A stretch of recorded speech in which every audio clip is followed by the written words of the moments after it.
కవి, రచయిత, అనువాదకులు శ్రీనివాస్ గౌడ్ చీరాల్లో జన్మించారు. ప్రస్తుతం హైదరాబాద్లో నివాసం. ఇప్పటిదాకా 8 కవితా సంపుటాలు, ఒక అనువాదం, ఈ మధ్యనే మార్జినోళ్ళు అనే కథల పుస్తకం తీసుకొచ్చారు. వీరి సంపాదకత్వంలో ప్రకాశం జిల్లా రచయితలు రాసిన కథలతో కథాప్రకాశం అనే సంపుటం వెలువడింది. తన రచనలకు ఫ్రీవర్స్ ఫ్రంట్, గిడుగు కవితా పురస్కారం, ఇంకా అనేక అవార్డులను వీరు గెలుచుకున్నారు. ప్రత్యేక అవసరాలు గల పిల్లలకు ఉపాధ్యాయులుగా పనిచేసి ప్రస్తుతం నిర్మాణ రంగంలో ఉన్నారు. ఈ సంవత్సరమే మరికొన్ని అనువాదాలు రానున్నాయి. తన రచనా జీవితం గురించి, ఇష్టమైన కవుల గురించి, మార్జినోళ్ళు పుస్తకంలోని కథల గురించి శ్రీనివాస్ గౌడ్ ఈ ఎపిసోడ్లో మనతో మాట్లాడారు.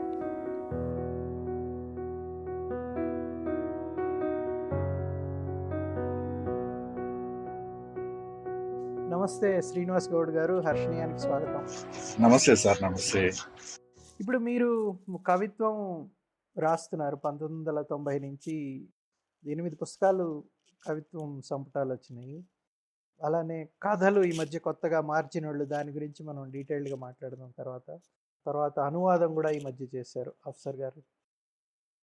ఈ రాయడం అనే దానికి మూలాలు ఏమిటి? ఈ రాయడం అనేది అంటే మీరు రెగ్యులర్గానే రాస్తున్నారు. ఇది మీరు 1990 అంటే మీరు అప్పుడు డిగ్రీలో ఉన్నానని చెప్పారు. సో రాయడం అనేది ఎందుకు మొదలైంది, ఎలా మొదలైంది? యాక్చువల్గా సార్, నాకు చాలా చిన్నప్పుడే మా నాన్నగారు చనిపోయారు. ఒక 8 ఏళ్ళు ఉన్నప్పుడు మా నాన్నగారు చనిపోయారు. 15 ఏళ్ళు ఉన్నప్పుడు మా అమ్మగారు చనిపోయారు. ఆ ఒంటరితనాన్ని, ఎవరు లేనితనాన్ని కప్పిపుచ్చుకోవడానికి మా ఇంటి దగ్గరకు ఉన్న లైబ్రరీకి వెళ్ళి పుస్తకాలు చదవటంలోకి ఎస్కేప్ అయ్యేవాడిని. ఇది చీరాల గురించి మాట్లాడు. చీరాల్లో, ఎస్, చీరాల్లో మా ఇంటి దగ్గరలో ఒక లైబ్రరీ ఉండేది. ఆ లైబ్రరీలోకి వెళ్ళి ఆ పుస్తకాలు చదువుతూ అట్లాగా కొంత బాధని, ఆ ఒంటరితనాన్ని మాపుకోవడానికి ప్రయత్నం చేసేవాడిని. అలా చదవటం వల్ల పుస్తకాలు ఒక రకమైనటువంటి స్వాంతన ఇవ్వటం వల్ల, అయితే ఆ లైబ్రరీకి వెళ్తూ ఉంటే ఆ పుస్తకాలు చదువుతూ నా ఒంటరితనాన్ని కానీ, నాకున్న బాధలు కానీ మర్చిపోయేటువంటి ప్రయత్నం చేస్తుండేవాడిని. అట్లా పుస్తకాలు బాగా చదవటం అనేది అలవాటు అవుతూ వచ్చింది. అలవాటు అవుతూ వచ్చినప్పుడు నాకు ఈ రష్యన్ సాహిత్యం ఒకటి మాకు అవైలబిలిటీలో ఉండేది. ఇప్పుడు రష్యన్ సాహిత్యం రాదుగో ప్రచురణలు, అకెల్ బెరిఫిన్, వైద్యుడు లేని చోట, టామ్ సాయరు, ఇలాంటి పుస్తకాలు, రష్యన్ రచయితలు, దోస్తావిస్కీ, ఓవర్ కోట్, ఇలాంటి కథలన్నీ కూడా అప్పుడు వస్తూ ఉండేవి. అట్లనే ఆ లైబ్రరీకి అనేక రకాలైనటువంటి పత్రికలు, అనేక రకాలైన మాస పత్రికలు, ఇవన్నీ కూడా వచ్చాయి. అట్లానే ఆ లైబ్రరీ పైన ఇంకొక విభాగంలో యండమూరి వీరేంద్రనాథ్ నవళ్ళు, మా ఎదనపూడి సులోచన నవళ్ళు, ఇవన్నీ కూడా చాలా పుస్తకాలు ఉండేవి. అట్లానే మధుబాబు షాడో, చాలా అభిమానంగా నేను మధుబాబు షాడో నవల్స్ విపరీతంగా చదివేవాడిని. విపరీతంగా ఆ షాడోకి నేను ఒక అభిమానం అనమాట. అట్లాగా చాలా విపరీతమైన అభిమానం. ఆ అభిమానం ఎంతకు పోయిందంటే నేనే షాడో అని ఊహించుకునేవాడిని కలవలో. అలా అంతదాకా నేను వెళ్ళాను. అట్లా ఫెరేషియస్గా చదవటం, మధుబాబు నవల్స్ కానీ, యండమూరి వీరేంద్రనాథ్ నవల్స్ కానీ ఫెరేషియస్గా చదవటం వల్ల ఒక ఊహాలోకంలోంచి నేను కూడా రాస్తే బాగుండు కదా అనేటువంటి ఒక ఊహ బయలుదేరింది. దానికి తోడు నేను మా అమ్మ చనిపోయిన తర్వాత నేను మా అక్కగారితో నిడదవోలు అనేటువంటి ఊర్లో చదవటానికి వెళ్ళాను, ఒక కాలేజీలో. ఆ కాలేజీలో చదవటానికి వెళ్ళినప్పుడు అక్కడ తెలుగు మాస్టర్ ఒక ఆయన మాకు తారసపడ్డారు నాకు ఫస్ట్ ఇయర్లో. ఆయన అత్యద్భుతంగా పాఠం చెప్పేవాడు. తెలుగు పాఠం హావభావాలతోటి రాగయుక్తంగా పద్యాలను పాడుతూ కళ్ళ ముందు దృశ్యాలను తీసుకొచ్చి మన ముందు నించోబెట్టేవాడు. నాటకాలు ఎలా అయితే పద్యాలు ఇంటర్మీడియట్ ఫస్ట్ ఇయర్లో. అప్పుడు ఏమైందంటే ఆయన వల్ల తెలుగు బాగా చదువుకోవటం అలవాటు అవ్వటం, ఇక్కడ ఆల్రెడీ నాకు చదవటం అనేది అలవాటై ఉండటము, దానివల్ల మెల్లమెల్లగా నేను డిగ్రీలోకి ప్రవేశించే నాటికి రాయడం స్టార్ట్ చేశాను. ప్రతి ఒక్కళ్ళు కవిగా ఉంటారు కాబట్టి ఒక కవి ఏం చేస్తాడు, ఫస్ట్ ఒక ప్రేమ కవిత్వం రాస్తాడు. కాబట్టి నేను కూడా ప్రేమ కవిత్వంతో నా కవిత్వం స్టార్ట్ చేస్తున్నప్పుడు ఆంధ్రభూమిలో కోయిల అనే ఒక శీర్షిక వచ్చేది చాలా కాలం క్రితం. ఆంధ్రభూమి వారపత్రిక. దాంట్లో కోయిల శీర్షికలో నా కవితలు చాలా వచ్చాయి. ఆ కవితలకి చాలా ఉత్తరాలు నాకు వచ్చాయి. రెస్పాండ్ అయ్యేవాళ్ళు చాలామంది పాఠకులు. అప్పట్లో కళ్ళ ముందు ఎవరైనా పెట్టుకొని రాసేవాళ్ళ, ఊహించి రాసేవాళ్ళ ఇవి? అప్పుడు ఊహే సార్ మనకి. ఆ ఊహే. ఊహేనా? అవును, ఊహా ఆ, ప్రేయసి. కృష్ణ శాస్త్రిని అప్పుడు చదువుకున్నాను నేను. నాకు అప్పుడు పెద్ద అర్థం కాలేదు కానీ కృష్ణ శాస్త్రి, బట్ ఊహ చేయడం అనేది మాత్రం వచ్చింది. ఊహా ప్రేయస్ని కళ్ళ ముందు పెట్టుకొని కవిత్వం రాసేవాడిని. అట్లా అట్లా మరి వచ్చినప్పుడు ఆంధ్రభూమిలో పబ్లిష్ అయినప్పుడు నా కవితలు చాలా రెస్పాన్స్ వచ్చేది, ఉత్తరాలు వచ్చాయి. కలం స్నేహం చేసేవాళ్ళు నాతోటి. ఆ డిగ్రీ ఫస్ట్ ఇయర్లో అలా వస్తూ ఉన్నప్పుడు ఆ సందర్భంలో నేను కవిత్వం పట్ల ఆకర్షితుడయ్యి నా కవిత్వం రాస్తూ ఉండేవాడిని. అట్లాగా ప్రకృతి మీద, లేకపోతే ఈ ఈ ప్రణయ కవిత్వం, లవ్ పోయిటరీ ఇలా రాస్తుండేవాడిని. నా మిత్రులు కూడా ఎప్పుడో వాళ్ళకి ఏదో ఒక ప్రేమ లేఖలు రాస్తుండేవాడిని. అట్లా నేను కొద్దిగా దీనికి బాగా అలవాటయ్యాను, రాయడానికి బాగా అలవాటైన. ఒక వచనాన్ని కవిత్వంగా చేయడం అనేది కొద్దిగా పట్టుబడింది అప్పటికి, బాగా చదువుకోవటం వల్ల. సో ఆ తర్వాత నాకు నా మిత్రుడు ఒకడు హైకూని పరిచయం చేశాడు. హైకు అని చెప్పాడు నాకు. ఇప్పుడు నాకు డౌట్, అది హైకు కాదో, అవునో కాదో, నాకు నా అవగాహన మేరకు నాకు డౌటే. ఆ హైకు ఏంటంటే, ఆ మాసిపోని మల్లెపూల పట్లం నీ ఉత్తరం అనేది అతను నాకు పరిచయం చేసినటువంటి మొదటి హైకు. సో అది ఇదో బాగుంది అని చెప్పి అనుకున్నప్పుడు, హైకు అంటే ఏంటి, అదే దానికి ఎలా ఉంటుంది అన్నప్పుడు నేను చిన్నగా నాకు తెలిసింది 3 పాదాల్లో ఏదో రాయడం స్టార్ట్ చేశాను. హైకు అనేది ఒక ప్రపంచంలోనే అతి చిన్న పద్యం అది అప్పటికి. అంటే ద్విపదాలు ఇవి కాకుండా 17 అక్షరాలు, అంటే సిలబల్స్ అనాలి మనం, అక్షరాలు అనేది కంటే 17 సిలబల్స్లో 575 సిలబల్స్లో రాసినటువంటి పోయం. హైకు ఎప్పుడు కూడా ప్రకృతిని, మనిషిలో ఉన్నటువంటి ప్రవృత్తిని అది తెలియజేస్తూ ఉంటుంది. మనం ఎక్కువగా ఎప్పుడైనా సరే హైకుని ప్రకృతిలో కనుగొంటాం. మనం హైకు రాయము, మనకి ఎదురయ్యేటువంటి అనుభవంలోని మనం హైకును కనుగొంటాం. హైకు అనేది ముఖ్యంగా జపనీయ ప్రక్రియ హైకులో చరిత్రలో, అంటే పూర్వకాలం నుంచి వస్తున్నటువంటి జపనీయ సాహిత్య చరిత్రలో హైకునో రెంగా నుంచి హుక్కు అనేటువంటి పద్యాన్ని బషో ఒక స్వతంత్ర పద్యంగా మలిచాడు. బషో అనేటువంటి ఒక మహాకవి స్వతంత్ర పద్యంగా మలిచాడు. ఆ హుక్కు అనేది హైకు అయింది. హైకు అంటే ఆహ్లాదకరమైన పద్యం అని తెలుగులో అర్థం. సో ఈ హైకు 3 పాదాల్లో ఉండటం, 2 పార్ట్స్గా ఉండటం అనేది జరుగుతుంది. 5, 7, 5 అనేటువంటి సిలబల్స్ నిర్మాణంలో ఉంటుంది. 3 పాదాలు, 17 సిలబల్స్. అయితే ఈ హైకు అనే దానికి వెనుక చాలా బేస్ ఉంది వాళ్ళకి, జపనీస్ వాళ్ళకి జన్ బుద్ధిజం బేస్ ఉంది. సో హైకు అనేది మనం ఏదో ఒక సంఘటన ఊరికి అలా చెప్పటం, అలా హైకు ఎప్పుడు ఉండదు. హైకు ఎప్పుడు కూడా మనకి ఒక విస్తారమైనటువంటి ప్రపంచంలోకి, ప్రకృతిలోకి మనల్ని అట్లాగా ఒక స్ప్లాష్ లాగా మనల్ని వదిలేసేటువంటి అంటే ఒక నీటిలో ఒక చిన్న రాయి వేస్తే ఎట్లయితే తరంగాలుగా వస్తూ ఉంటాయో, అట్లానే ఒక మనిషికి హైకు చదివిన తర్వాత ఆ అనుభూతి తరలుగా అలా తరంగాలుగా ఆ మనిషిని తాకినప్పుడు, ఆ మనిషి తన అస్తిత్వాన్ని కోల్పోయి హైకులోకి అదృశ్యమైనప్పుడు మాత్రమే ఆ హైకు అనేది మనకి ఒక మంచి హైకు అని మనం అనుకోవచ్చు. పైగా మనం హైకు చదివిన తర్వాత ఆహా అనేటువంటి ఒక అద్భుతమైనటువంటి అనుభూతి కలగకపోతే హైకు ఫెయిల్ అయినట్టేనా అని చాలా మంది హైకు నిపుణులు అంటారు. నేను అప్పుడు హైకులు రాస్తున్నప్పుడు హైకు గురించిన అవగాహన నాకు అప్పుడు 50% ఉంది. అంటే ఈ సిలబల్స్ ఉంటాయి, ఇలా ఉంటాయి, ప్రకృతి కవిత్వం ఉంటుంది, ఒక రకమైన అనుభూతి ఉంటుంది అనేది అందులోంచి నాకు తెలిసిన అంశమే. బట్ నేను చాలా విస్తృతంగా చదువుకున్న తర్వాత ఇప్పుడు ఆ హైకులో, ఆ పుస్తకంలో ఒక 80 హైకులు ఉన్నాయి అనుకోండి, నేను ఇప్పుడు దాన్ని 50 చేస్తాను. ఆహ్వానం పత్రికలో నేను హైకులు రాస్తూ పంపిస్తున్నప్పుడు అది వరుసగా చదువుతూ కొంతమంది నన్ను అభినందిస్తుండేవాళ్ళు. హైకు అప్పటికే రాస్తున్నటువంటి హైకు రాస్తున్న వాళ్ళు, బివివి ప్రసాద్ లాంటి వాళ్ళు, లలితానంద ప్రసాద్ లాంటి వాళ్ళు, గాలినాథ్ రెడ్డి గారు లాంటి వాళ్ళు, ఇస్మాయిల్ లాంటి వాళ్ళు ఇలాగా నన్ను బాగా ఎంకరేజ్ చేస్తుండేవాళ్ళు. అయితే నేను పెళ్లి చేసుకున్న తర్వాత నా పెళ్లి చేసుకునేటప్పుడు మా అక్క కూతురు అప్పుడు కాకినాడలో ఉండేవాళ్ళు వాళ్ళు. కాకినాడలో ఉన్నప్పుడు నేను కాకినాడ వెళ్ళినప్పుడు నాకు తెలిసింది ఏంటంటే అక్కడే ఇస్మాయిల్ గారు అక్కడే దగ్గరలో ఆ, ఉంటున్నారు, కాకినాడలోనే ఉంటున్నారు అని చెప్పి, వలసపాకలో ఉంటున్నారు అని చెప్పి నాకు తెలిసింది. కాకినాడ పక్కనే ఉండేటువంటి ఆనుకుని ఉండేటువంటి వలసపాక అనేటువంటి ఆ, చిన్న గ్రామంలో ఉంటున్నారు అనేది నాకు తెలిసింది. తెలిసినప్పుడు నేను ఆయన దగ్గరికి వెళ్ళినప్పుడు ఆయనతోటి ఏ, కూర్చున్నప్పుడు ఆయన నేను హైకులు చదువుతున్నట్టుగాను, హైకులు బాగున్నట్టుగాను, చాలా మంది కంటే బెటర్గా రాస్తున్నాం అని చెప్పి అన్నప్పుడు నేను అప్పుడు నాకు అప్పుడు వచ్చినట్టు ఆ ఆలోచన, ఈ పుస్తకం వేయాలి అని సార్కి చెప్పినప్పుడు, ఇస్మాయిల్ గారు చెప్పినప్పుడు బ్రహ్మాండం వెయ్యి పుస్తకం అని చెప్పాను. అప్పుడు నేను దాన్ని ఏదో వచ్చిన వ్రాత ప్రతినే ఆయనకి పంపించాను నేను కొన్ని హైకులతోటి. ఆయన ఒక మంచి ముందు మాట రాసి నాకు పంపించారు.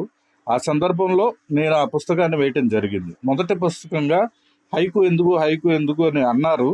కానీ నాకు హైకు మీద ఉన్న ఇష్టము, దాని మీద ఉన్నటువంటి ప్రేమ, ఆ హైకు పుస్తకం మొదటి వేయాల్సిందే అని ఆ హైకు పుస్తకం వేశాను.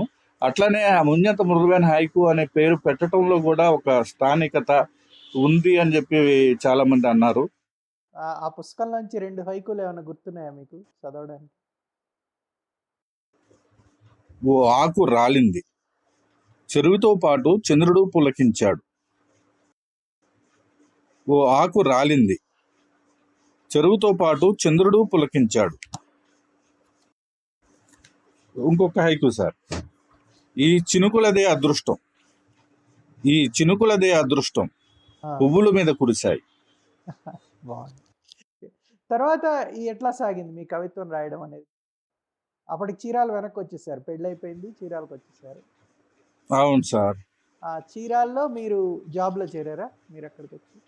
చీరాల్లో నేను జాబ్ అంటే అప్పటికి నేను జాబ్ ఏం చేయలేదు. అప్పటికి నేను వెనక్కి వచ్చిన తర్వాత అప్పటికి పెళ్ళయింది తర్వాత సార్. పెళ్ళయింది 2000లో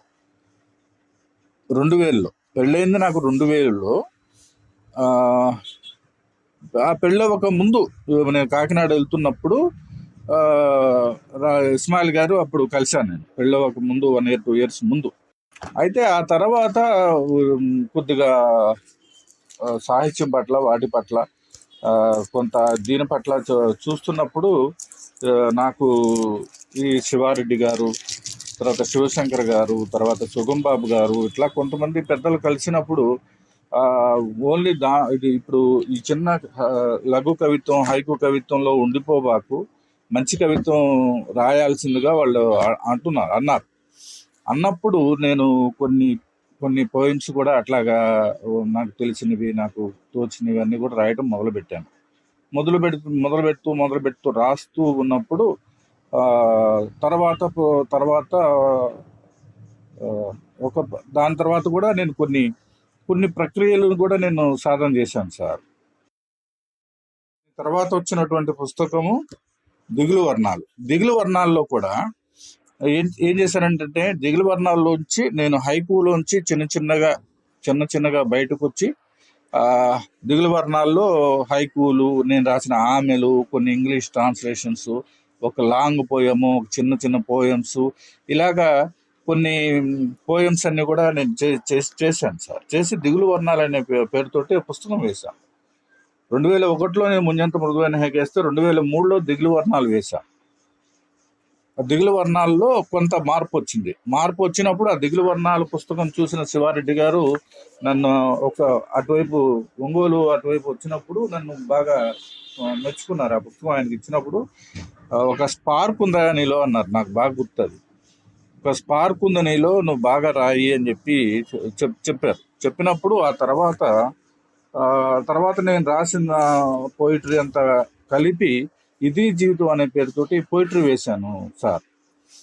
ఆ పోయిటరీ వేసినప్పుడు ఇది జీవితాన్ని కి శివారెడ్డి గారు ఒక ముందు మాట రాశారు. ఇది జీవితం కూడా ఈ చిన్న పోయమ్స్ ఏమి అందులో ఉండవు, ఒక లాంగ్ పోయమ్స్, పోయమ్స్, మామూలు పోయమ్సే ఉండేవి. ఇది జీవితం కి ఒక 4-5 అవార్డ్స్ కూడా అప్పుడు వచ్చినాయి కవిత్వంలో. ఇప్పుడు తర్వాత 8 పుస్తకాలు వేశారు కదా, అవును సార్. వెలుతురు వలయాలు, ఒక మెలకువ, ధైర్యవచనం, చిన్న చిన్న సంగతులు ఈ మధ్యలో ఉన్నాయి. వెలుతురు వలయాలు అనే పుస్తకం ఏంటంటే రెక్కలు అనేటువంటి ప్రక్రియకు సంబంధించిన పుస్తకం సార్ అది. రెక్కలు రెక్కలు అనేది నానీల తర్వాత వచ్చినటువంటి ప్రక్రియ. తెలుగులో హైకు నాని తర్వాత బాగా ప్రచలితం అయినటువంటి ప్రక్రియ రెక్కలు. ఈ రెక్కలు సుగంబాబు గారు పైగంబర కవి సుగంబాబు గారు సృష్టించినటువంటి ప్రక్రియ.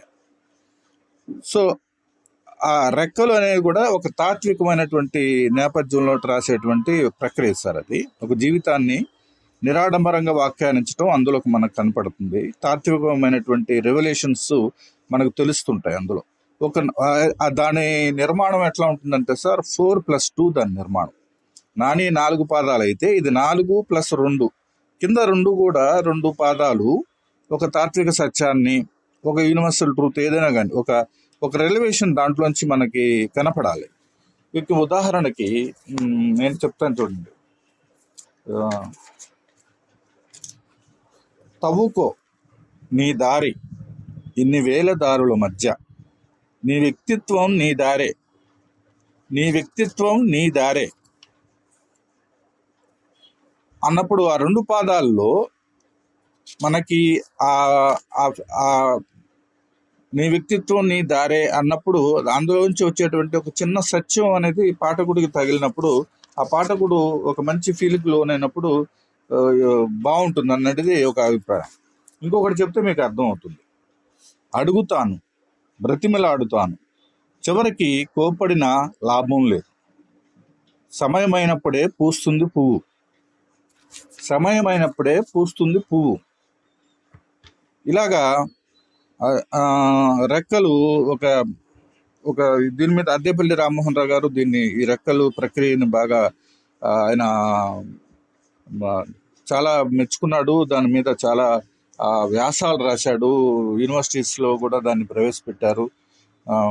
బ్రహ్మాండంగా చాలామంది ఇప్పటికీ ఒక 200 మంది పుస్తకాలు వేసుంటారు దాని మీద. సుగంబాబు గారు వేసినటువంటి మొదటి పుస్తకం తరువాత నేను ఆయన తర్వాత వేసినటువంటి మొదటి రెక్కల పుస్తకం నాదే అని చెప్పి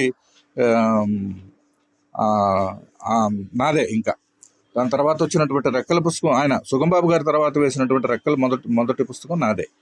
సో దీనికి అంతకుముందు దేనికి గుర్తింపు వచ్చింది సార్. దీనికి అన్ని పత్రికల్లోనూ దీని మీద రివ్యూస్ వచ్చినాయి. చాలామంది అంటే ఇదేదో ప్రక్రియ కాకుండా కవిత్వం బాగా ఉంది ఇందులో, ఒక బాగా రాసావని వడల మందేశ్వరరావు గారు లాంటి వాళ్ళు, ఇంద్రకంఠ శ్రీకాంత్ శర్మ లాంటి వాళ్ళు, పెద్ద వాళ్ళు, రాజా హుస్సేన్ లాంటి వాళ్ళు, ఇలాగా అందరూ చాలా మంది ప్రతి ఒక్కళ్ళు కూడా దీని మీద రివ్యూస్ రాశారు, దీని మీద మాట్లాడారు, దీని మీద చెప్పారు. ఒక ఒక ఒక ప్రక్రియలో ఒక కవిత్వాన్ని పెట్టి చేసినటువంటి ఒక మంచి పుస్తకంగా ఈ పుస్తకం పేరుగాంచింది సార్. సో ఇప్పుడు మీరు ఈ 1990 నుంచి 2022 అంటే ఇప్పుడు కూడా రాస్తున్నారు మీరు. సో దీంట్లో మీరు ఏ అంశాలు అయితే తీసుకొని రాస్తారో కవిత్వం, వాటిలో ఏమన్నా మార్పు వచ్చిందా? మార్పు ఖచ్చితంగా ఉంది సార్. ఏ రకమైన మార్పు? అంటే ఈ ప్రయాణం ఎలా జరిగిందంటే సార్, మొదట ప్రకృతి కవిత్వము, అనుభూతి కవిత్వము అయినటువంటి హైకు మీదుగా ప్రయాణం చేస్తూ ఫిలాసఫికల్ పోయమ్స్ రాస్తూ ఉన్నప్పుడు తర్వాత ఇది జీవితం దగ్గరికి వచ్చేసరికి కొంత నా దృక్పథంలో మార్పులు వచ్చినాయి. ఎందుకంటే నేను చదువుకున్న కవిత్వం కానీ, అప్పుడున్న పరిస్థితులు కానివ్వండి, లేకపోతే నాకు పరిచయమైనటువంటి వ్యక్తులు కానివ్వండి, కవులు కానివ్వండి, నా దృక్పథంలో కొంత దాన్ని ఏమంటారు విస్తృతిని తీసుకొచ్చారు. అంటే అప్పటికి నేను అప్పుడు కవిత్వం రాస్తున్నప్పుడు ట్రెండ్స్ మొదలయ్యాయి, మన తెలుగు సాహిత్యంలో ట్రెండ్స్ మొదలయ్యాయి. ఏ ట్రెండ్స్ అంటే మీకు స్త్రీవాద కవిత్వము, తర్వాత దళితవాద కవిత్వము, అప్పుడప్పుడు ముస్లిం మైనార్టీవాద కవిత్వము, అస్తిత్వవాద కవిత్వం అంతా కూడాను అప్పుడు ఒక ట్రెండ్గా ఉవ్వెత్తున లెగిసినప్పుడు అప్పుడున్నటువంటి పత్రికల్లో త్రిపురనేని శ్రీనివాస్ చేతుతోటి ఆంధ్రజ్యోతిలో దళిత వాద వివాదాలు, లేకపోతే దళిత వాదానికి సంబంధించిన కవిత్వము, కథలు ఇవన్నీ కూడా చాలా విస్తృతంగా వచ్చాయి.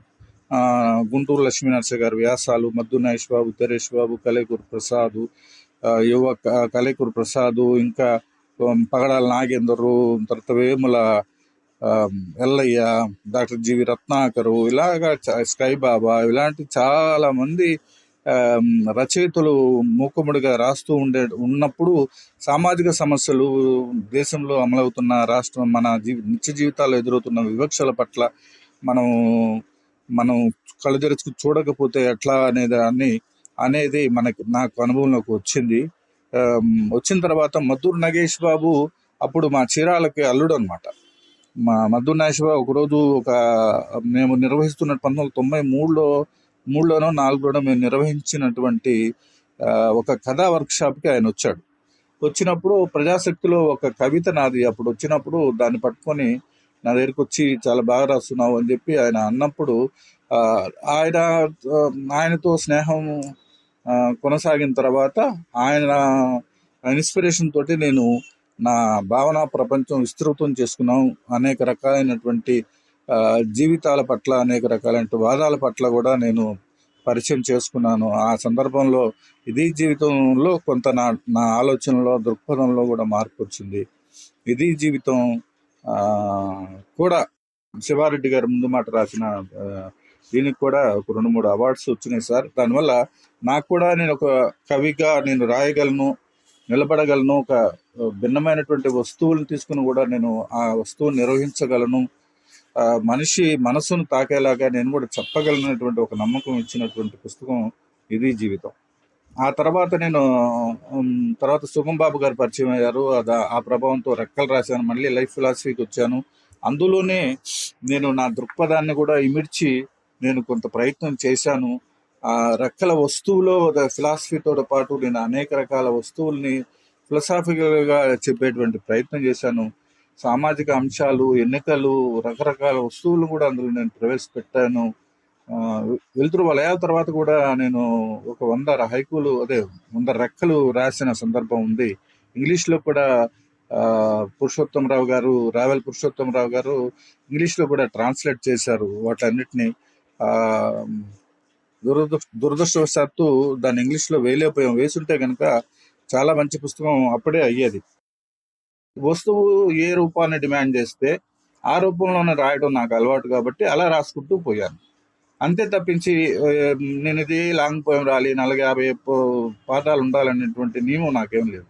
ఒక్క వాక్యంలో నాకు కవిత్వం కనపడి అంతతో ఎండైపోతే కూడా నాకు చాలా అద్భుతమైనటువంటి కవిత్వం కదా అనిపిస్తుంది.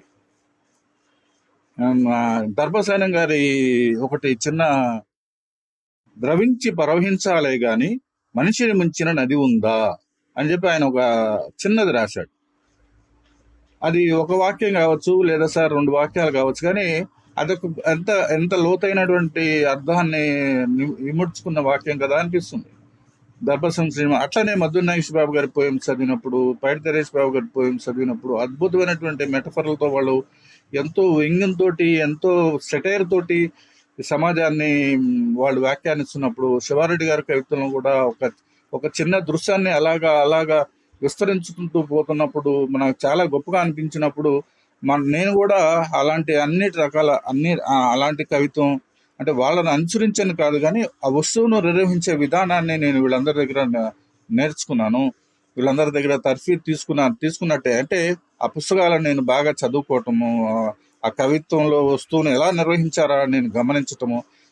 నేను శివారెడ్డి, మద్దు నాగేష్ బాబు, పైడి తెరేష్ బాబు, చెప్పాలంటే కలేకూరు ప్రసాదు, అట్లనే దర్భసైనం శ్రీనివాసాచార్య గారు, కొంత శిఖామణి గారు, ఇట్లా చెప్పుకుంటూ పోతే ఆశారాజు గారు, ఇట్లా చెప్పుకుంటూ పోతే ఈ లిస్టుకి ఎండ్ లేదు సార్. ఒక్కో రకమైన కవిత్వం నాకు ఏ రకమైన కవిత్వం అయినా నచ్చుతుంది. చిన్న వీరభద్రు గారి కవిత్వం నచ్చుతుంది, బివి ప్రసాద్ కవిత్వం నచ్చుతుంది, భగవంతం కవిత్వం నచ్చుతుంది, హెచ్ఆర్కే కవిత్వం నచ్చుతుంది. అంటే వాళ్ళు ఏ రకంగా జీవితాన్ని వ్యాఖ్యానించినా, అందులో ఏమాత్రం కవిత్వం ఉన్నా, అది ఏ రూపంలో ఉన్నా నాకు నచ్చుతుంది. నాకు ఇట్లాంటి బ్యారియర్స్ ఏమీ లేవు. సో నేను వాళ్ళని అనుసరించే ప్రయత్నం చేయను, కానీ వస్తువుని వాళ్ళు నిర్వహించిన పద్ధతిని మాత్రం బాగా గమనిస్తూ ఉండేవాడిని. అయితే ఈ మధ్యలో ఒక మెలకువ పుస్తకానికి నాకు స్పిరిట్ స్ప్రింట్ అవార్డు వచ్చింది. సో అది ఇంకొద్దిగా నాకు నాకు కొద్దిగా అంటే అవార్డ్సే మనకు నిర్ణయిస్తా అనేది కాదు, కానీ రివర్స్ ఫ్రంట్ లాంటి ఒక ప్రతిష్టాత్మకమైనటువంటి ఒక అవార్డు ఒక చిన్న వయసులోనే నాకు రావటం వల్ల నేను కవిత్వాన్ని మరికొంత సీరియస్గా తీసుకున్నాను. ఒక మెలకువ 2011లో వస్తే ధైర్యవచనం 2021లో వచ్చింది. సో ఈ 10 ఏళ్ల గ్యాప్లో సార్, ఈ 10 ఏళ్ల గ్యాప్ నా జీవితంలో అనివార్యంగా వచ్చింది. ఎందుకంటే ఆ, నేను ఈ 10 ఏళ్ల గ్యాప్లో నాకు ఆర్థికపరమైనటువంటి ఒడిదొడుకులు, తర్వాత రకరకాలైన సమస్యలు, తర్వాత నేను కన్స్ట్రక్షన్ రంగంలోకి దిగినప్పుడు అందులో ఉన్నటువంటి ఆ, ఎగుడు దిగుళ్ళు, ఇవన్నీ కూడా నా మీద పడి నన్ను ఒక పుస్తకం దిశగా కానీ ఒక దేనిగా దిశగా కానీ చేయనీయకుండా చేసినవి. అయినా కానీ నేను ఈ మధ్యకాలంలో పెద్దగా కవిత్వం రాలేకపోయినా కానీ కథలు రాశాను కొన్ని, దాన్ని అట్లా పక్కన పెట్టుకున్నాను. మీరు గమనించవచ్చు, మార్జినోలలో ఉన్న 2011 నుంచి 2021 మధ్యలో కొన్ని కథలు మీకు కనపడతాయి. ఆ తర్వాత వీళ్ళంతా నన్ను మందలించినప్పుడు నేనేం చేయలేవు. నన్ను దాదాపు అంటే ఈ 10 ఏళ్ల కాలంలో నేను చాలా వెనుకబడినట్టు సార్. నేను చాలా చెప్పాలంటే కవి సంగమం 2011లోనో 12లోనో స్టార్ట్ అయింది. అందులోకి వచ్చినటువంటి కవులు కానీ ఇంకొకళ్ళు కానీ ఒక 2-3 తరాలట నడిచిపోయి 2-3 తరాలకు వెనకబడినట్టే కదా సార్ ఆ లెక్క. నేను తర్వాత నేను 2021లో మళ్ళీ నేను కొంత తేరుకొని, అంటే ఆఫ్టర్ కరోనా తర్వాత కొంత తేరుకొని నేను బయటపడి చూసినప్పుడు నా పాత కవిత్వము నేను చూసి మళ్ళీ నన్ను నేను కూడా తీసుకొని నేను చేసినటువంటి ప్రయత్నం ధైర్యవచనం. నాకు నేను చెప్పుకున్న ధైర్యము, మిగతా వాళ్ళకి నేను చెప్పిన ధైర్యము, ఆ కవిత్వము, ఆ ధైర్యవచనం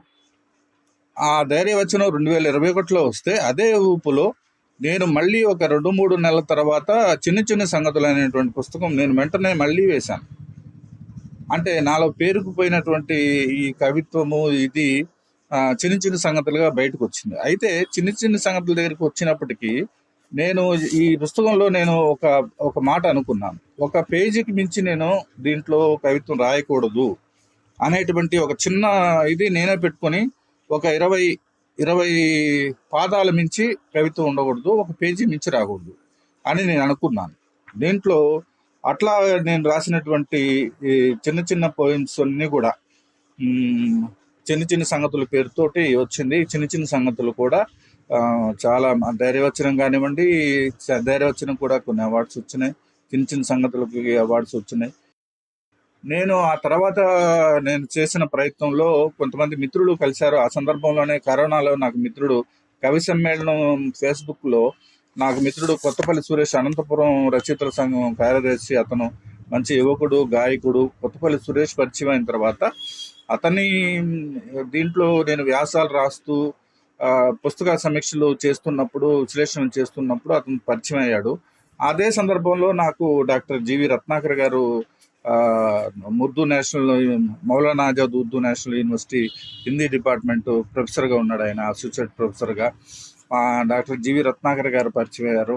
మేము ముగ్గురు అట్లా ఒకళ్ళొకళ్ళు మాట్లాడుకుంటూ ఉన్నప్పుడు అంతకుముందు నాకేంటంటే అంతకుముందు ఉన్నటువంటి 2-3 పుస్తకాలు, ఒక ప్రయోగం చేసిన పుస్తకాలు ఉన్నాయి సార్.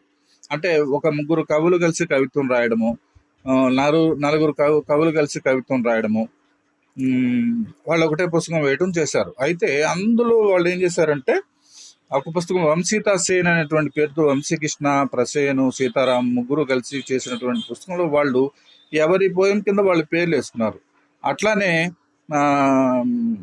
అనామధేయుడు, తర్వాత సాగర శ్రీరామ కవచం, తర్వాత శైలజ గారు, డాక్టర్ ఎన్ శైలజ గారు కలిసి వేసినటువంటి ఒక పుస్తకంలో వాళ్ళు కూడా అట్లనే ఎవరు అది ఏది రాశారని పేర్లు వేసుకున్నారు. ఇట్లా పేర్లు లేకుండా ఎవరు ఏది రాశారో తెలియకుండా ఒక ప్రయోగం చేస్తే ఎలా ఉంటుంది అనేటువంటి ఆలోచనతోటి మేమేం చేసామంటే ఎవరికి తోచింది వాళ్ళు ఎలాగా వస్తే అలాగా మేము రాసినటువంటి పుస్తకం అరాచకుడు స్వాగతాలు.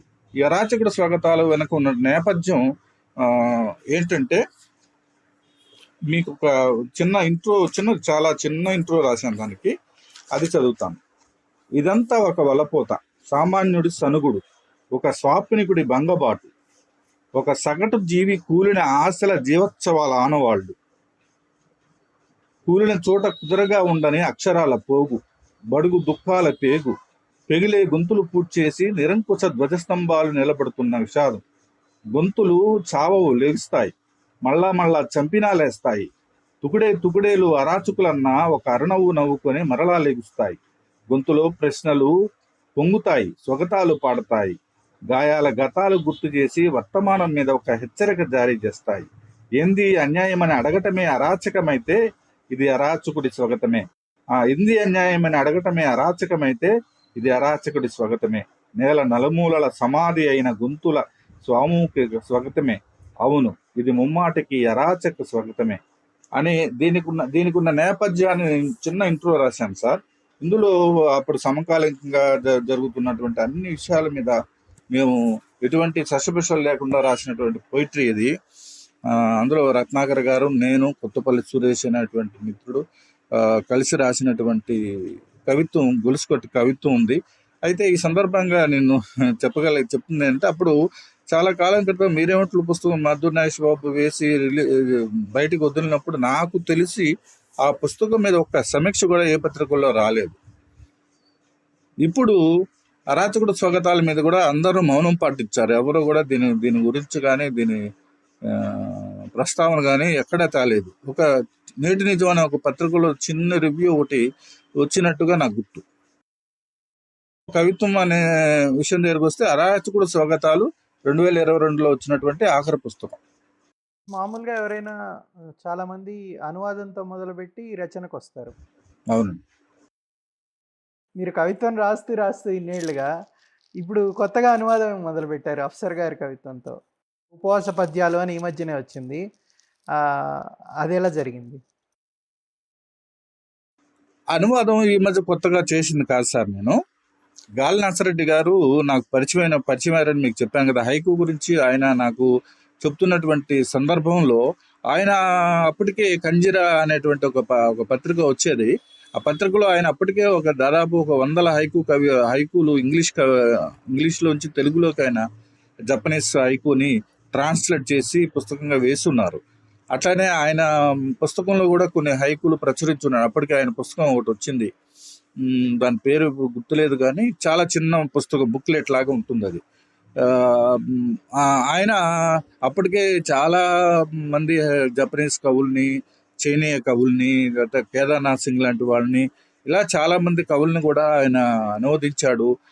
నాకు ఆ విషయాలు చెప్తూ ఉండేవాడు, పంచుకుంటూ ఉండేవాడు. అప్పుడు నేను కూడా ఈ హైకుని చదువుకునే క్రమంలో ఇంగ్లీష్ పుస్తకాలను నేను ఆన్లైన్లో కొనుక్కోవడము, ఇంగ్లీష్ పుస్తకాలను ఇంటర్నెట్లో చూస్తాము, కొన్ని మ్యాగజైన్స్లో, ఇంగ్లీష్ మ్యాగజైన్స్లో హైకులను చదవటము. అరే ఇది ఇట్లా ఉంది కదా అని, ఇట్లా ఉంది, దీనికి తెలుగులో ఏంటని వెంటనే మనసులో అనుకున్న తర్వాత కొన్ని బాగా నచ్చినటువంటి హైకుల్ని, కొన్ని చిన్న కవితల్ని నేను అప్పుడే అనువాదం చేయటం మొదలుపెట్టాను చాలా కాలం క్రితమే. అంటే ఇప్పుడు మనం దాదాపు 2000 తర్వాత అది కొంత విస్తృతం అయిందని అనుకోవచ్చు సార్. అప్పుడు చాలా 100 హైకులు నేను అప్పటికే అనువాదం చేశాను, పత్రికల్లోకి ప్రచురించాము. నేను ఇంగ్లీష్లో హైకు కూడా రాశాను, కానీ తక్కువగా రాశాను. అట్లా అప్పుడు మొదలైనటువంటి ఇది నాసిరెడ్డి గారి ప్రభావంతో అది ఒక ఏమంటారు, హైకు అనువాదాన్ని ఎందుకు కొనసాగించారంటే, ప్రపంచ భాషల్లో వచ్చేటువంటి మంచి కవిత్వాన్ని చదువుకోవటం, అది చదివి మనం పులకరింపుకు లోను కావటము, అంత గొప్ప కవిత్వం చదువుకున్న తర్వాత దీన్ని మన పాఠకులతో, తెలుగు వాళ్ళతో పంచుకుంటే బాగుంటుంది అనే ఉద్దేశంతో చాలా కవితలు నేను పుస్తకాలు గాను లేకపోతే ఇంటర్నెట్లో చూసినటువంటి వాటిని గాను నేను వాటిని తెలుగు చేయడము, పత్రికలకు పంపటము, అవి పబ్లిష్ అవ్వడము జరుగుతూ వచ్చింది. కేవలం ఈ అనువాదాన్ని కొనసాగించడానికి కారణం ఏంటంటే,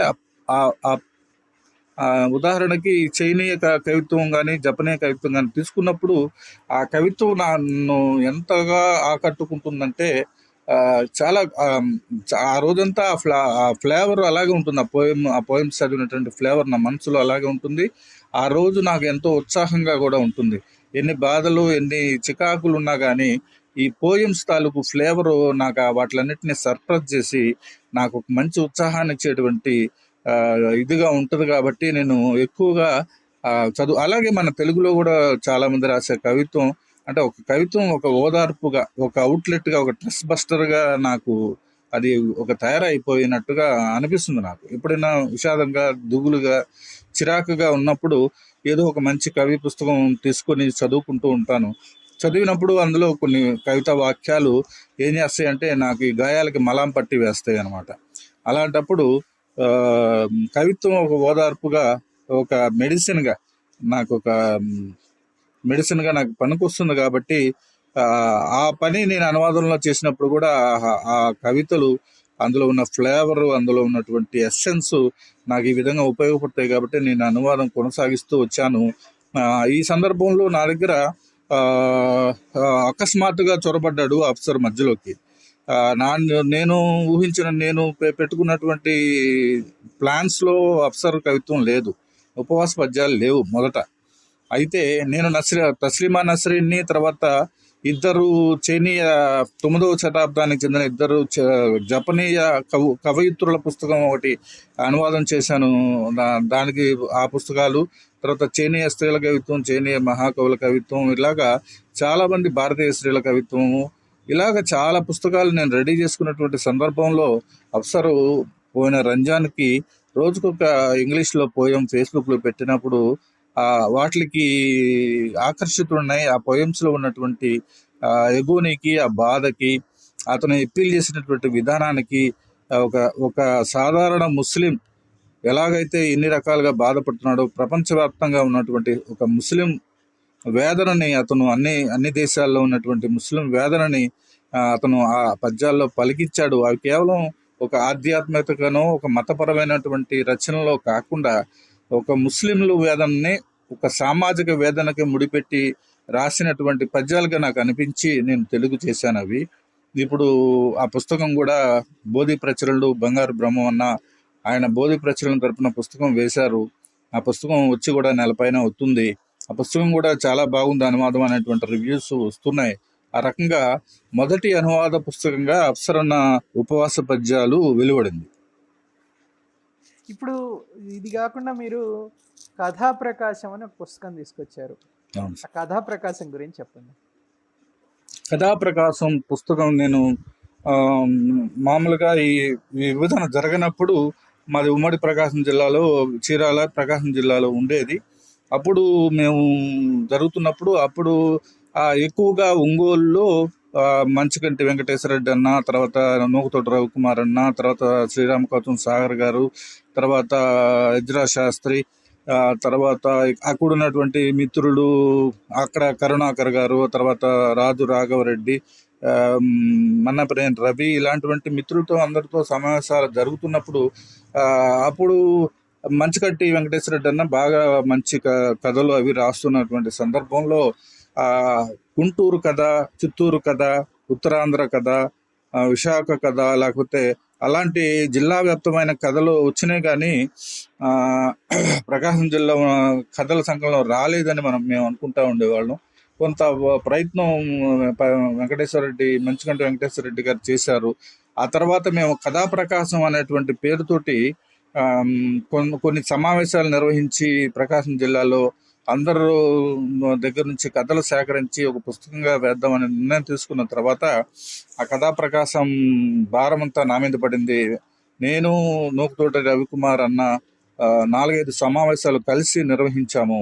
ఆ తర్వాత కరోనా వల్ల కానివ్వండి, మరొక కారణం కానివ్వండి, అది ఆ ప్రాజెక్టు కాస్త వెనకపడిన తర్వాత కూడా పట్టుదలగా నేను దాని ప్రయత్నం చేస్తూ అనేక మందిని, జిల్లాకు సంబంధించిన రచయితలు ఎంతో మందిని కాంటాక్ట్ చేసి కొత్త కథలు వాళ్ళ చేత రాయించి, పాత కథలు అయితే పత్రికలు అందరూ చదివి ఉంటారు అనేది రాయించి తీసుకొని ఒక తర్వాత తీసుకుని వచ్చి దీనికి ఫండింగ్ ఎలా అనుకుంటున్నప్పుడు వడల రాధాకృష్ణ గారు నాకు ఐటీసీలో ఉద్యోగం చేసేటువంటి ఏలూరులో ఉద్యోగం చేస్తున్న కళ్యాణ్ రామరెడ్డి గారిని పరిచయం చేసినప్పుడు ఆయన కూడా ఈ ప్రకాశం జిల్లాకు చెందిన వ్యక్తి కావటం, దీనికి ఆయన ఆకర్షితుడు కావటం, ఆయన వెంటనే మాకు డబ్బులు పంపటం, ఇవన్నీ కూడా సమకూరి చాలా మంచి పెద్ద పెద్ద రచయితలు కాటరగడ్డ దయానంద్ గారు లాంటి వాళ్ళు, ఆదినారాయణ లాంటి వాళ్ళు,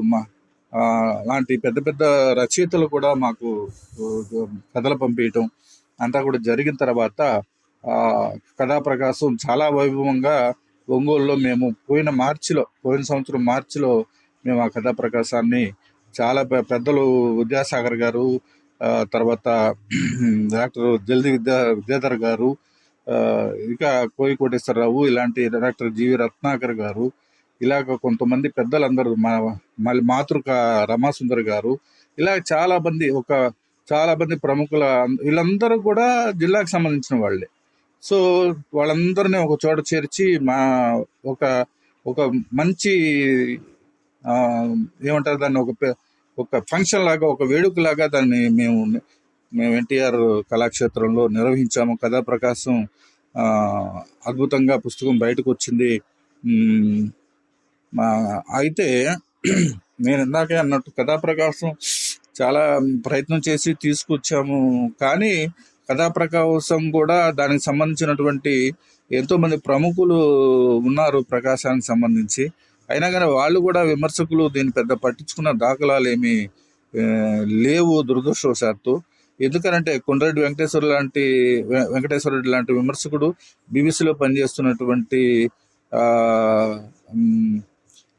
బీబీసీ తెలుగులో జిఎస్ రామ్మోహన్ లాంటి వాళ్ళు, కోయి కోటేశ్వరరావు లాంటి వాళ్ళు, ఇట్లా చాలా మంది ప్రకాశం జిల్లాకు సంబంధించిన వాళ్ళు ఉన్నారు. ఒక 4 వాక్యాలు కూడా దాని మీద రాయలేకపోయారు అనేటువంటి ఒక లోటు అయితే నాకు ఎప్పుడు అనిపిస్తూ ఉంటుంది కథా ప్రకాశం. అయితే ఇంతమంది చాలా నాళ్లుగా అనుకుంటున్నటువంటి ఒక ప్రయత్నాన్ని, ఒక బృహత్ ప్రయత్నాన్ని ఒక చిన్న రికార్డ్ చేశాము. కొంత ప్రకాశం జిల్లాకు సంబంధించిన అంత సమగ్రమైనటువంటి సంపుటి కాకపోయినా, ఇంకా ఒక 10-15 మంది అందులోకి కథలు రాయలేకపోయినా కానీ ఒక మంచి ప్రయత్నంగా ఒక మొదటి ప్రకాశం జిల్లా కథా సంకలనంగా అది నిలబడినందుకు, ఎవరు సహకరించుకున్నా అది నిలబడినందుకు, అది పుస్తకం బయటకు వచ్చినందుకు నాకు చాలా సంతోషం. ప్రకాశం జిల్లాకు నేను తీర్చుకున్న రుణం కదా అది అనుకుంటున్నాను కథా ప్రకాశానికి సంబంధించి. అయితే అక్కడ సార్ కొన్ని కథలు చాలా బాగున్నాయి కథా ప్రకాశంలో. ఖచ్చితంగా కొన్ని చదవాల్సిన పుస్తకం కథా ప్రకాశం. మీకు కథ రాయాలని ఎప్పుడు అనిపిస్తుంది, కవిత్వం రాయాలని ఎప్పుడు అనిపిస్తుంది? దేని మీద ఆధారపడి ఉంటుంది? మీకు ఉదాహరణ చెప్తాను చూడండి. నాగార్జున కథ తీసుకుంటే, నేను రోజు చూస్తున్నటువంటి జీవితాలు అవి. మా రైల్వే ట్రాక్ పక్కన గుడిసెలు వేసుకుని జీవించేటువంటి వాళ్ళ గురించి చిన్న పోయం చేసి వదిలేసేయచ్చు. బట్ ఆ పోయంలో వాళ్ళు పడే కష్టాలు, వాళ్ళు ఎక్కడికి వెళ్తారు, వాళ్ళు ఎక్కడి నుంచి లేచిపోతే వాళ్ళ పరిస్థితి ఏమిటి, ఎక్కడ ఉంటుంది, ఇది ఏ ప్రక్రియలోనూ లేకపోతే ఏ కవిత్వంలో ఒక 20 పాదాల 20-30 పాదాల కవిత్వంలోనూ ఇమిడేది కాదు. ఒక రా లైఫ్ అక్కడ ఉంది. సో అది ఏం డిమాండ్ చేస్తుందంటే, ఇది ఇట్లా కాదు, ఇది ఇట్లా, మనం ఖచ్చితంగా ఇది ఒక లైఫ్, ఒక పీస్ ఆఫ్ ది లైఫ్ కాబట్టి, ఒక జీవిత శకలం కాబట్టి, అది మనం కథలోనే రికార్డ్ చేయగలము అనేది నాకు అనిపిస్తూ ఉంది.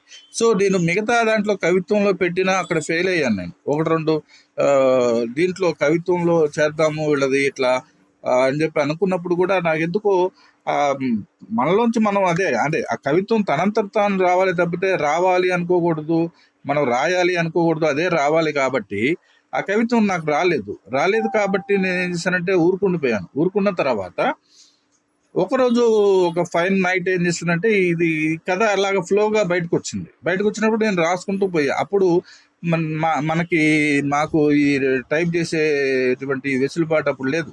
అప్పుడు పేపర్ మీద రాసుకుంటూ పోవడమే. అప్పుడు రాసుకుంటూ పోయిన తర్వాత ఒక 2-3 రోజుల్లో దాన్ని మళ్ళీ చూసినప్పుడు చిన్న మార్పులు చేసి, అప్పుడే రంజని కుందుర్తి వాళ్ళు ఏదో కథల పోటీకి పెడితే, అదే రోజు లాస్ట్ డేట్, అదే రోజు నేను ఆ కథను మెయిల్ చేసి పంపించినప్పుడు ఆ కథ 2వ బహుమతి రావడం నాకు చాలా సంతోషం అనిపించింది. ఇప్పుడు ఈ కథల పుస్తకంలో ఇప్పుడు మనం కథల గురించి మాట్లాడుకుంటే, మొదటిది కదిలిపోతున్న నేల. దీనికి ప్రేరణ ఏమిటి? నేను ఒక క్రికెటర్ని కూడా యూనివర్సిటీస్ ఆడాను. తర్వాత అండర్ 19 23 రిప్రజెంట్ చేశాను. అప్పుడు ఉమ్మడి ఆంధ్రప్రదేశ్లో ఎంఎస్కే ప్రసాద్ నాకు టీమ్మేట్గా ఉండేవాడు. మేము అప్పుడు గుంటూరు, చీరాల పోటాపోటీగా కాలేజీలో ఆడుతూ ఉండేవి. అప్పుడు కాలేజ్ లెవెల్లో, యూనివర్సిటీ లెవెల్లో మేము కలిసి ఆడేవాళ్ళము. డిస్ట్రిక్ట్స్ ఆడేవాళ్ళము, జోన్స్ ఆడేవాళ్ళము, స్టేట్స్ ఆడేవాళ్ళము. అట్లా నాకు చాలా మందితో పరిచయం ఉంటే తర్వాత ఎంఎస్కే ప్రసాద్ నన్ను పిలిచి కోచ్గా కూడా ట్రైనింగ్ ఇప్పించి నా చేత ప్రకాశం జిల్లాకు రిప్రజెంట్ చేయించాడు. ఆ సందర్భంలో నేను కొంతమంది పిల్లలకి అక్కడ పెట్టి కోచింగ్ ఇచ్చినటువంటి సందర్భంలో ఆ పిల్లలకి మ్యాచ్లు నిర్వహిస్తూ ఉండేవాడు. ఆ పిల్లలకి ఒక 30-40 మంది నా దగ్గరికి నా కోచింగ్ కోసం వస్తూ ఉండేవాళ్ళు. ఆ సందర్భంలో జరిగినటువంటి ఒక కొట్లాటని, ఆ సందర్భంలో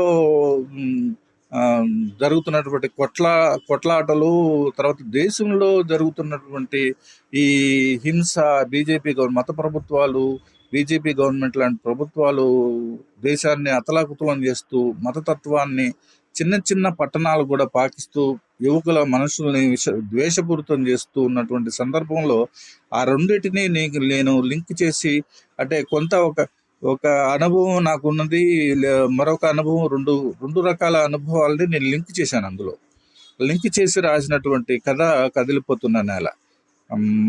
అది నాకు చిన్న చిన్న పట్టణాల్లో కూడా ఇంత ద్వేషాన్ని, ఇంత పకడ్బందీగా మతాన్ని అమలు చేయటము, అందులో ఏమాత్రము ఒక ఆధ్యాత్మికత కానీ, ఒక స్పిరిచువాలిటీ కానీ లేకపోవటము, కేవలం రాజకీయాలే నడవటం అనేది నాకెందుకు రుచించక, నాకు చాలా బాధ అనిపించినటువంటి సందర్భంలో కదిలిపోతున్న నేల నేను రాశాను సార్.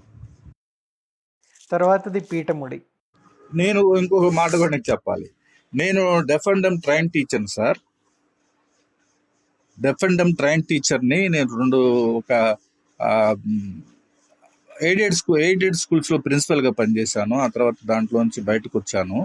అప్పుడు జరిగినటువంటి మేము అప్పుడు ఒక పల్లెటూర్లకి అక్కడికి ఇక్కడికి తిరుగుతున్నప్పుడు, ఉదాహరణకి అద్దంకి స్కూల్లో నేను పనిచేసినప్పుడు చాలా రకాల పల్లెలకి వెళ్ళి అక్కడి నుంచి పిల్లలకి మా స్కూల్లో చదివితే ఇలాంటి ప్రయోజనం ఉంటుంది, భోజనం ఫ్రీ ఉంటుంది, మీకు పిల్లలకి కొద్ది గొప్ప మాటలు వచ్చేందుకు మేము ప్రయత్నం చేస్తామని మోగా చెవిటి పిల్లలకి, వాళ్ళ తల్లిదండ్రులకి మేము ఎక్స్ప్లెయిన్ చేసి ఆ పిల్లల్ని తీసుకొచ్చి హాస్టల్లో పెట్టి వాళ్ళకి చదువు చెప్పే ప్రయత్నం చేస్తుంటాం సార్. ఆ సందర్భంలో మాకు ఎదురైనటువంటి ఒక సంఘటన, ఆ తర్వాత ఇదే సంఘటన మాకు చైతన్య అనేటువంటి నాకు తమ్ముడు లాంటి ఒక వ్యక్తి ఈ ఎన్జిఓ సంస్థల్లో పనిచేస్తున్నప్పుడు అతను కూడా ఎదురైనటువంటి ఒక సంఘటన. ఈ 2 సంఘటనలు అతను నాతో పంచుకున్నప్పుడు ఈ కథ నాకు మనసులో మెదిలింది. అట్లాంటిటువంటి అంటే చాలా వరకు ఈ టంగ్ టై అంటాం, పీఠముడి అంటే టంగ్ టై అనేది మాకు తెలిసినటువంటి టైంలో నాలిక ముడి చిన్న ఆపరేషన్తో వస్తుంది. తర్వాత స్పీచ్ థెరపీ తోటి అమ్మాయికి ఎవరికైనా సరే మాటలు వచ్చే అవకాశం ఉంది. సో ఈ యొక్క చిన్న విషయం మీద మనం మాట్లాడుకుంటూ ఉన్నప్పుడు ఈ కథ నా మనసులో మెదిలి ఆ కథను రాయటం జరిగింది. అన్నిటికంటే నచ్చిన కథ నాకు మా కొడుకు లక్ష్మి. ఎందుకు నచ్చింది ఏంటంటే ఎండింగ్, కథ రాసిన పద్ధతి కానీ ఎండింగ్ కానీ చాలా న్యాచురల్గా ఉంది. చదివినప్పుడు నాకు చాలా ఇష్టమైన కథ ఒకటి ఉంది, అరునాథ్ గారు రాసింది, రిక్షా ప్రయాణం అనే కథ. ప్రతి కథ కూడా మన అనుభవంలోనో, మన పక్క వాళ్ళ అనుభవంలోనో, మనం చూస్తున్నటువంటి జీవితంలోంచో వస్తుంది. అలాగే మనం చూసినటువంటి జీవితాలకి కొంత నాటకీయతనే వాటిని మనం జోడించి ఒక కథ దినుసులను తయారు చేసుకొని ఒక కథగా దాన్ని మనం రూపొందించే క్రమంలో కొద్ది గొప్ప కల్పనలో మనం చేసుకుంటూ ఉంటాం కథకు అనుగుణంగా. అటువంటి సందర్భంలో మా పిన్ని ఒక ఆవిడికి గేదె తప్పిపోయిన సందర్భంలో వాళ్ళ ఇంట్లో ఉన్నటువంటి పరిస్థితులకి కొంత కల్పన జోడించి నేను రాసినటువంటి కథ మా కొడుకు లక్ష్మి. ఆమె అన్న మాటలు ఎగ్జాక్ట్గా అందులో వాడా నేను. నాకు ఇలాగా ఏంది పిన్ని ఇదంతా, ఈ గోళ ఏంటి, దీనికోసం నువ్వు ఊరికి పరిగెత్తటం ఏంటంటే ఆమె అన్న మాటలు ఆ కథలో ఎగ్జాక్ట్గా వాడాను. నాకు తిండికి నా పొట్టకి పోషిస్తుంది అదేరా, నన్ను ఎవడు పోషించటం లేదు, కాబట్టి నా కొడుకుగా అది నన్ను సాగుతుంది, కాబట్టి నా కొడుకు లక్ష్మి అది. అని చెప్పి నా అన్న మాటల్ని నేను దాంట్లోని చేశాను సార్. అది చాలా ఆ కథ మంచి నాకు కూడా ఒక చిన్న తృప్తినిచ్చిన కథ అది. చాలా కథలు నాకు తృప్తినిచ్చాయి. నేను అంటే అది ఎవరికైనా నచ్చిందా నచ్చలేదా అనేది కూడా నేను పెద్దగా అనుకోను. నాకు నచ్చిందా లేదా అని ముందు నేను చూసుకుంటాను. నాకు నచ్చిన తర్వాతే నేను బయటికి పంపిస్తాను. అట్లాగా వచ్చినాయి సార్. అయితే ఆ కథ ఖమ్మం ఎస్థెటిక్స్ వాళ్ళు సెలెక్ట్ చేసుకున్నారు. విమర్శకురాలు పి జ్యోతి గారు కథ చాలా బాగా నచ్చిన కథ అని చెప్పి ఆవిడ అనటం నాకు చాలా సంతోషం కలిగించింది. అంటే కథల విషయంలో ఒక విమర్శకురాలు అంటే నిఖార్సైన ఒక విమర్శ పి జ్యోతి గారు అనడం కొంత సంతోషం ఇచ్చింది. కథ కూడా నేను రాయగలను అనేటువంటి ఒక ఆత్మవిశ్వాసాన్ని నాకు ఇచ్చిన కథ నా కొడుకు లక్ష్మి అనేది సార్. అయితే ఇప్పుడు నేను కథల పట్ల చాలా సీరియస్గా నేను రాయడానికి ప్రయత్నం చేస్తున్నాను సార్. ఇక ఈ 12 కథలు కూడా 12 డిఫరెంట్ స్టోరీస్ అని చెప్పి నేను అనుకుని ఆ కథలు 12 కథలని నేను 16-17 కథలని ఫిల్టర్ చేసి 12 కథలను నేను పెట్టగలిగాను. ఒక్కొక్క కథ ఒక్కొక్క నేపథ్యం నుంచి ఉండాలనేది నేను అనుకున్నాను అనే దానికి సఫలీకృతం అయ్యానో లేదో మీలాంటి వాళ్ళు చెప్పాలి సార్. బాగుంది సార్, పుస్తకం బాగుంది, కథలు బాగున్నాయి. ఇప్పుడు ఈ పుస్తకంలో మీకు నచ్చిన కథల నుంచి చదివి వినిపించండి మాకు. ఏదో రోడ్డు వచ్చింది, గేటు పడుంది, దూరంగా నీళ్ల పంపు అవుపడతా ఉంది. అబ్బా, ప్రాణం లేచొచ్చింది. గబగబా వెళ్ళా. పంపు కొట్టబోతున్నానో లేదో దుగుడుగుమని మోటార్ సైకిల్ మీద 2 పోలీసులు వచ్చారు. ఎవరు నువ్వన్నారు, ఎక్కడికి వెళ్తున్నావన్నారు. చెప్పబోతున్నా. ఫట్మని వీపు మీద లాఠీ దెబ్బకి కళ్ళు బయర్లు గమ్మినాయి. ఎంత చెబుతున్నా వినవేంట్రా నా కొడకల్లారా, మీ వల్ల కదూ పోలీసుల బూతులు అరుపులు. మళ్ళీ దెబ్బ, భుజం విరిగినంత నొప్పి. భుజం పట్టుకొని అబ్బా అని గావకేక పెట్టా. మళ్ళీ దెబ్బ. కళ్ళు తిరిగిపోయినాయి. ఒళ్ళు స్వాధీనం తప్పింది. నాకేమైందో తెలియదు. కళ్ళు తెరిచేసరికి ఏదో ఆసుపత్రి వరండాలో ఎముకల కుప్పలా పడున్నా. చేయంతా కట్టు ఉంది. కదలనిస్తలేదు. నొప్పి సలుపుతా ఉంది. ఆడెవడు నన్ను కనీసం కన్నెత్తు కూడా చుట్టంలా. ఆడ నేను లేనట్టే అటు ఇటూ తిరుగుతున్నారు. నొప్పి ఎక్కువైంది. ఒకటే నరాల సలుపుడు బాధ. భుజంలోంచి గుండుల్లోకి దిగుతూ బాధ. సహించలేని సలుపుడు. లేచి కూర్చోబోయా. వల్లకాల నొప్పి లావాలా ఎగజిమ్మింది. భుజం విరిగిందా? కళ్ళల్లో నీళ్లు సుడులు తిరిగినాయి. ఎందుకో నా కళ్ళలోకి నా అయినోళ్ళు అనుకునేవాళ్ళు మల్లేశ్వరరావు సార్ వచ్చారు. తులసమ్మ మామ వచ్చింది. వెంకటాం పిన్నాం వచ్చింది. కనకయ్య వచ్చాడు. బార్లో స్నేహితులు వచ్చారు. ఈ కరోనా కల్లోల కలవరంలో కట్టడిలో కోసాలు కదిలి బతుకు నెట్టాడు లిరిగి చిలపింకుల్లాగా ఎవరటు ఎలా చెదిరిపోయారు. కడుపాత్రంలో ఎవరికెవరు మిగిలారు. పిల్ల జిల్లా కొడుకు కూతురు అందరినీ కూడగట్టుకున్నారో లేదో అందరూ కళల్లోనే కలయి తిరుగుతున్నారు. దిక్కులు తెలియనట్టు రెక్కలు కొట్టుకుంటూ. ఇది దిక్కు తెలియని పక్షులు అనేటువంటి కథలు సార్. కవిత్వం రాశారు, కథలు రాశారు, టీచర్గా పనిచేశారు, ఇప్పుడు రియల్ ఎస్టేట్లో పనిచేస్తున్నారు. అలానే ఇంకోటి క్రికెట్ రిప్రజెంట్ చేయటం కూడా, ఇవన్నీ కూడా బాగుంది. మీరు మాట్లాడుతుంటే చాలా బాగుంది. Thank you very much. Thank you very much sir. Thank you for this opportunity sir. Thanks అండి.